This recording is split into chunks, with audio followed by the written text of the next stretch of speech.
ఇప్పుడు Janasena, BJP, TDP అంతా హ్యాపీగా ఉన్నారు. కూటమి అంతా బాగానే ఉందండి. పార్టీ అన్న తర్వాత అనేక రకాల ఎలిగేషన్స్ వస్తుంటే ప్రతిపక్షాలు ఎప్పుడైనా సరే ప్రశ్నిస్తుంటే దానికి సమాధానాలు చెప్తా వస్తారు. మీకు తెలియదే ఉంది, రాజకీయాల్లో అనేక రకాలైనటువంటి విషయాలు, సంగతులు అలాంటివి వస్తూనే ఉంటాయి. దాన్ని ఎదుర్కోవాల్సినటువంటి సందర్భాలు, వాటి తగ్గ సూచనలు, సలహాలతో మా అధినాయకుడు పవన్ కళ్యాణ్ గారు ముందుకెళ్తున్నారు అనేటువంటిది నా ఉద్దేశం. అంటే పైకి కూటమిలో ఉన్నటువంటి 3 పార్టీలు అగ్రనాయకులు అయితే హ్యాపీగా ఉన్నారు. కింద గ్రౌండ్ లెవెల్ లో వస్తే ఆ పరిస్థితి లేదు. గ్రౌండ్ లెవెల్ ఇప్పుడు జనసేన పార్టీ ఉంటే నాయకులు, ఎమ్మెల్యే గెలిచిన వాళ్ళు ఉన్నారు. పెత్తనం ఎవరిదండి? ఏ పార్టీలో అయినప్పటికీ కూడా గ్రౌండ్ లెవెల్లో ఉండే కార్యకర్త ఎప్పటికీ నలిగిపోతూనే ఉంటారండి.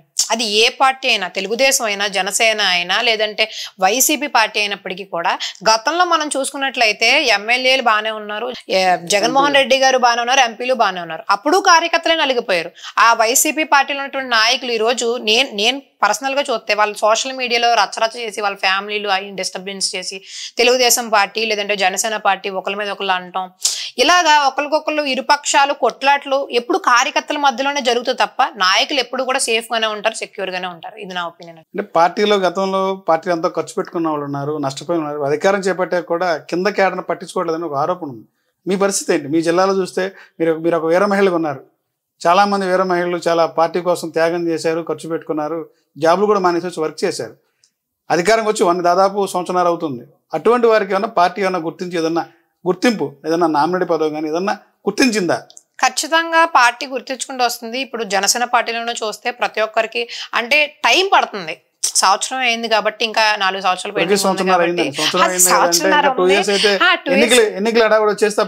అయినప్పటికీ కూడా అంటే కూటమిలో ఉన్నాం కాబట్టి అందరి నిర్ణయాలు సేకరించి మనకి ఎంతవరకు వాళ్ళు ఇస్తున్నారు, ఎన్ని పదవులు అయితే మనకి సపరేట్ చేశారు దాంట్లోనే సర్దుకోవాలి కాబట్టి కొంచెం టైం పడుతుంది.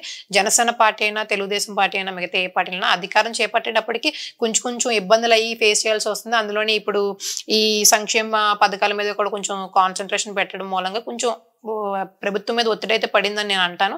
ఆ ఒత్తిడి మూలంగా కొంచెం కార్యకర్తలు నలగటం అది ఏ రాజకీయ పార్టీలోనైనా సహజం. దాన్ని మనం అర్థం చేసుకోవాలి. పార్టీలో ఉన్న వ్యక్తులం కాబట్టి ఇది జరుగుతుంది, మా నాయకుడు ఆలోచిస్తాడు, మా గురించి మాకు న్యాయం చేస్తాడు అనేటువంటిది మన ఇంట్లో మన కుటుంబ పెద్దలు ఎలా అయితే ఏ విధంగా నిర్ణయాలు తీసుకుంటారో అలాగే మన అధిష్టానం ఎలాంటి నిర్ణయం తీసుకుంటుందని వేచి ఉండాలి అనేది నా ఒపీనియన్. జనసేన పార్టీలో ఉన్న క్యాడర్ మీరు సంతోషంగా ఉన్నారా? హ్యాపీగా?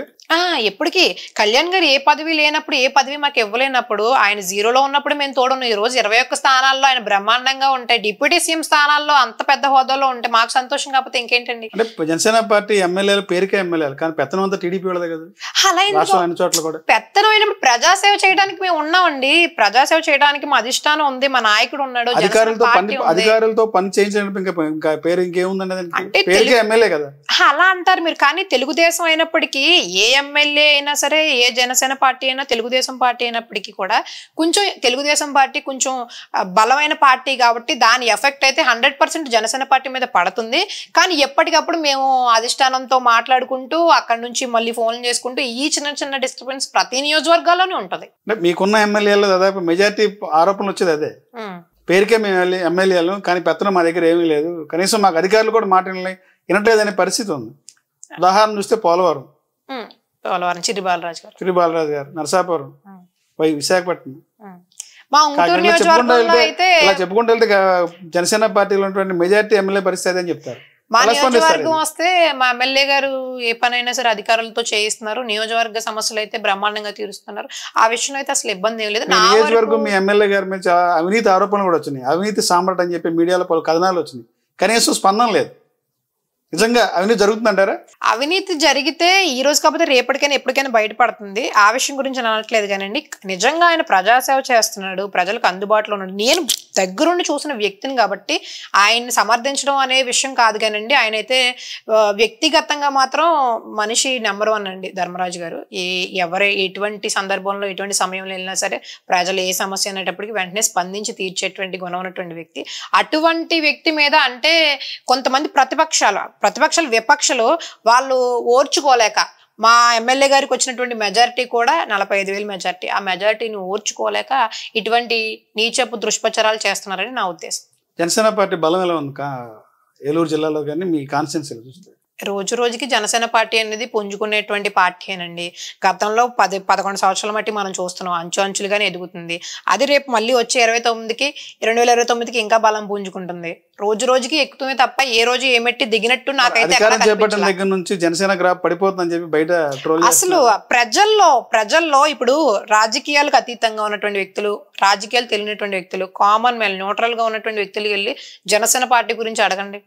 రోజు రోజుకి మెట్టెక్కుతూనే వెళ్తుంది కానీ ఏ రోజు దిగింది బ్యాక్ స్టెప్ అసలు నాకైతే అనిపించలేదు. అంటే మీ ఎమ్మెల్యే మీద చాలా ఆరోపణలు వస్తున్నాయి కదా, అవినీతి సామ్రాట్ అని చెప్పి పలు మీడియా కథనాలు ఆరోపణలు వస్తున్నాయి. కనీసం దాని మీద ఇప్పుడు ఎలాంటి స్పందన లేదు. ఇప్పుడు అవినీతి కాన్స్టిట్యూన్సీ ఇన్ఛార్జ్ గా మీ పార్టీ సంబంధించి ఉన్నారు, ఏలూరు జిల్లా అధ్యక్షులుగా ఉన్నారు. ఇప్పుడు నిజంగానే ఆయన చేశారు అనుకోండి, నిజంగానే చేశారు, రమ్మని డిబేట్ లో సొంతంగా స్పందించి మాట్లాడాలి కదా, ఎక్కడ అవినీతి జరిగింది, ఎక్కడ ఏ సందర్భంలో ఆయన ఎక్కడ అవినీతి చేసింది, ఎక్కడ ఆయన చేజార్చి తీసుకున్నారో, ఎక్కడ ఎవరెవరి దగ్గర ఎంత తీసుకున్నారో. ఈరోజు కమిషన్లు అని కానీ ఇంకొకటి అని కానీ సంథింగ్ వస్తున్నాయి.